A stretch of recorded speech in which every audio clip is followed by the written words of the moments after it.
اب ذرا اور وضاحت کے ساتھ میں آپ کو بتاتا ہوں.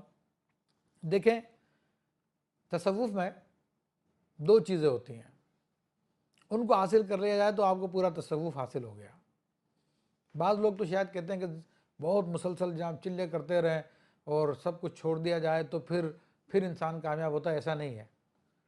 کامیاب انسان رسول اللہ صلی اللہ علیہ وسلم کے طریقے سے ہوتا ہے، جنگلوں میں جا کے بیٹھنے سے، شہروں میں جا کے بیٹھنے سے نہیں ہوتا. اور سلسلہ شاذلی نے تو اس کو بہت ہی آسان کر دیا.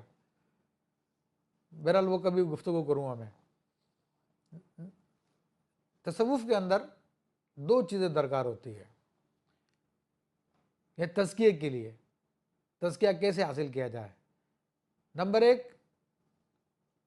تخلیۃ الرذائل، نمبر دو تحلیۃ الفضائل. یہ دو چیزیں ہو گئی ہیں. اس کا میں اردو میں ترجمہ بتاتا ہوں. یعنی اپنے آپ کو رذیل چیزوں سے، بری باتوں سے دور کر لیا جائے، برے اخلاق چھوڑ دیے جائیں. یہ ایک پہلو ہو گیا. پھر دوسرا پہلو کیا ہے؟ اپنے آپ کو تحلیۃ الفضائل، اپنے آپ کو اچھی باتوں سے مزین کر لیا جائے، اچھے اخلاق سے مزین کر لیا جائے. اور یہ ایک نارمل طریقہ ہے، کیونکہ کھیتی باڑی جب بھی کرنی ہوتی ہے تو آپ کو پتہ ہے کہ پہلے زمین کو صاف کیا جاتا ہے. جب زمین سے فالتو چیزیں، خاردار سارے جھاڑیاں وغیرہ سب کچھ صاف کر دی جاتی ہے، زمین کو نرم کر دیا جاتا ہے، تو پھر اس کے اندر بیج ڈالا جاتا ہے. تو ایسے ہی انسانی نفس کو اگر آپ چاہتے ہیں کہ اللہ کی معرفت کے لیے تیار کریں تو پہلے تو اپنے اندر برے اخلاق، گندی عادتیں، گناہوں کی عادتیں سب کو ختم کر دیں آپ. پھر اس کے بعد اپنے آپ کو اچھی عادتوں سے مزین کریں، نبی علیہ الصلوۃ والسلام کے اخلاق کو اپنا لیں. تو جب یہ کام آپ نے کر لیا تو سمجھ لو آپ کا کام ہو گیا ہے. اسی کی طرف اللہ نے فرمایا قد افلح من زکاہا، جس نے اپنا تزکیہ کر لیا وہ فلاح پا گیا، کامیاب ہو گیا. اور فلاح پانے والے ہی لوگ ہیں جو عارف باللہ ہوتے ہیں. فلاح پانے والے لوگ ہیں کہ جن کی اللہ تعالیٰ قرآن میں تعریف فرما رہا، فرمائے گا اولئک علی ھدی من ربہم واولئک ھم المفلحون. یہی ہیں وہ لوگ جو اپنے رب کی طرف سے ہدایت پہ ہیں، اور یہی لوگ ہیں جو فلاح پانے والے ہیں. تو فلاح پا جانا یہ انسان کا سب سے بڑا مقصد ہے.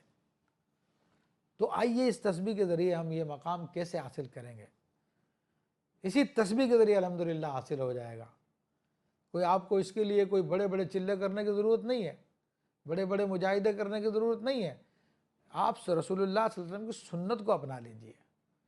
سنت پہ عمل کرنا سب سے بڑا مجاہدہ ہے. سنت نبوی صلی اللہ علیہ وسلم پہ عمل کرنا سب سے بڑی ریاضت ہے.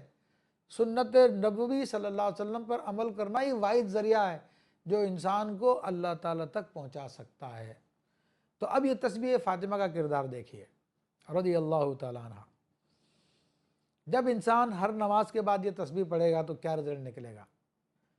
وہ کامیاب لوگوں میں، فلاح پانے والوں میں داخل ہو جائے گا، وہ عارفین میں داخل ہو جائے گا. اس کی وجہ یہ ہے کہ انسان جب اللہ تبارک و تعالیٰ کے کسی اسم کا ذکر کرتا ہے تو اس اسم کی تجلی بندے پر ہوتی ہے اور بندے کے اندر پھر وہ صلاحیتیں پیدا ہوتی ہیں. جس طرح کہ عام طور پہ کہا جاتا ہے کہ بھائی اگر آپ چاہتے ہیں کہ آپ کی دعا قبول ہو تو پھر آپ یا سمیع یا سمیع یا سمیع کی کثرت کیا کریں تو آپ کی دعا قبول ہونا شروع ہو جائے گی. کہا جاتا ہے کہ بھائی اگر آپ چاہتے ہیں کہ دولت مند ہو جائیں تو آپ یا غنیو یا مغنی آپ اس کا وظیفہ کریں تو انشاءاللہ تبارک و تعالیٰ آپ جو ہے غنی ہو جائیں گے، دولت آپ کے پاس آ جائے گی. تو کہا جاتا ہے اگر آپ طاقتور ہونا چاہتے ہیں تو پھر آپ جو ہے آپ یا قویو یا قویو یا قویو کا وظیفہ کریں تو آپ کو طاقت ملے گی جسم میں. اگر چاہتے ہیں کہ جناب آپ کی بری عادتیں چھوٹ جائیں تو پھر یا مقیتو یا مقیتو یا مقیتو کا وظیفہ کیجئے تو آپ کی بری عادتیں چھوٹ جائیں گی. اور اسی طرح کہتے ہیں کہ تو بہرحال مختلف قسم کے اسماء اللہ تعالیٰ کے ہیں وہ پڑھنے کے لیے دیے جاتے ہیں. اور اس کی لاجک کیا ہے کہ جب انسان اللہ کے کسی اسم کا ذکر کرتا ہے تو اس اسم کی تجلی اس بندے پہ ہوتی ہے اور اس بندے کے اندر وہ صلاحیت پیدا ہو جاتی ہے. تو جب ہم صبح و شام روزانہ 500 مرتبہ یہ تسبیحات پڑھیں گے، یعنی ہر نماز کے بعد 100 بار، جب ہم روزانہ کہیں گے سبحان اللہ سبحان اللہ سبحان اللہ سبحان اللہ، یعنی اللہ پاک ہے، اللہ پاک ہے، اللہ پاک ہے، تو پھر اس کی تجلی ہم پر ہوگی، اور جب اس کی تجلی ہم پر ہوگی تو اس کے نتیجے میں جتنی ہماری بری عادتیں ہیں، برے اخلاق ہیں، گناہوں کی عادتیں ہیں، وہ ساری کی ساری ہم سے نکل جائیں گی اور آہستہ آہستہ نکلنا شروع ہو جائیں گی۔ تو یہ سبحان اللہ کا فائدہ ہمیں حاصل ہوگا۔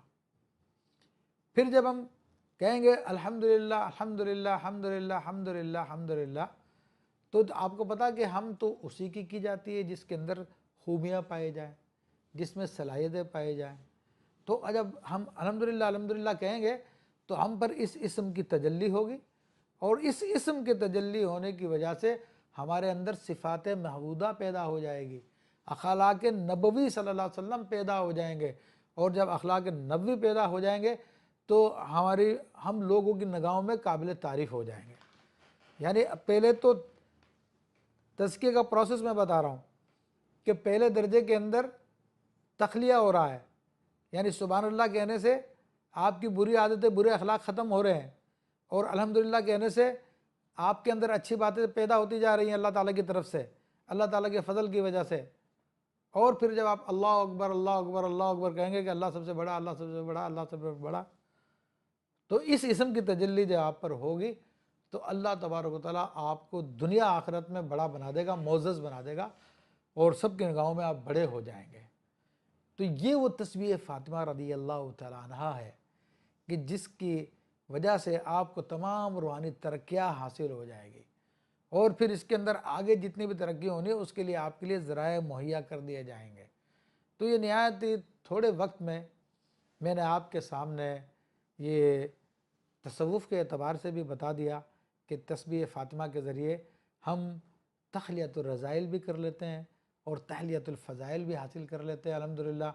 تو اس سے ہمارا نفس پاک ہو جاتا ہے اور روحانیت کی ترقی ہوتی ہے الحمدللہ رب العالمین۔ اور یہ صرف نبی علیہ الصلوۃ والسلام کسی ایک سنت کو اپنانے سے الحمدللہ سارے کے سارے فضائل حاصل ہو رہے ہیں۔